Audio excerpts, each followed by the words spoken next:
जानकारी आई कि पाकिस्तान आर्मी की भी संलिप्तता प्राप्त हुई। देखिए, संलिप्तता अपनी जगह, करिए निदान उसका ढूंढिए, देश का मैंडेट। लेकिन हो क्या रहा है जम्मू कश्मीर में? लगातार मैं आपसे आग्रह करूंगा, और आप स्वयं आप लोग जानते हैं, बीते 4-5 महीनों में एक बाढ़ सी आ गई है। मैं बार बार कह रहा हूं, जब जवान की शहादत होती है ना, जब तिरंगे में लिपटा हुआ शव आता है कॉफिन बॉक्स में, हम सब श्रद्धांजलि देते हैं। फिर उसके बाद संसद तक पर में उससे चर्चा नहीं होती है। आज तक संसद को पता नहीं चला कि पुलवामा पर क्या हुआ था। क्या देश को जानने का अधिकार नहीं है?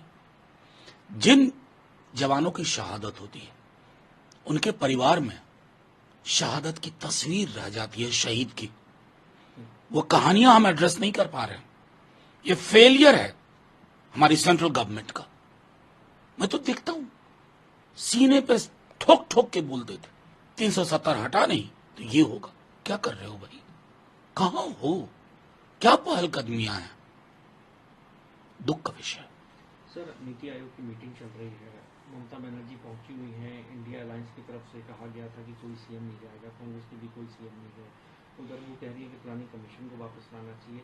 ये पूरे घटनाक्रम को आप क्या से देख रहे हैं? देखिए, अब इसमें मैं समझता हूं बीजेपी को अगर ये लग रहा हो कि इंडिया ब्लॉक में कोऑर्डिनेशन नहीं है तो they are mistaken.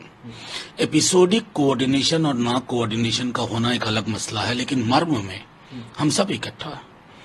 NITI Aayog है क्या भाई? एक एकेडमिक एक्सरसाइज के लिए प्रधानमंत्री जी ने एक बॉडी बना दी। इसका हासिल क्या? 0/0, 0/सन्नाटा। प्लानिंग कमीशन से क्या दिक्कत है? सिर्फ इसलिए ना कि नेहरू के जमाने से वो था। तो नेहरू के जमाने की तो बहुत सारी चीजें आप ढो रहे हैं। मजबूरी है आपकी। पार्लियामेंट्री डेमोक्रेसी नेहरू के इमेजिनेशन के बगैर नहीं चलेगी। चाहे वो आप तीसरा टर्म ले लें, मैथमेटिकल रियलिटी से हकीकत नहीं बदलती है। हकीकत बदलेगी जब आप पहलकदमियां क्या ठोस लेते हैं। और वहां मैं नीति आयोग को फेलियर मानता हूं। It's a failed idea. तो जाहिर तौर पर आपको रिवाइव करना चाहिए। और इस जो 240 वाला मैंडेट है बीजेपी का, उसका भी संदेश यही है कि कलेक्टिव शुड बी रिस्टोर्ड।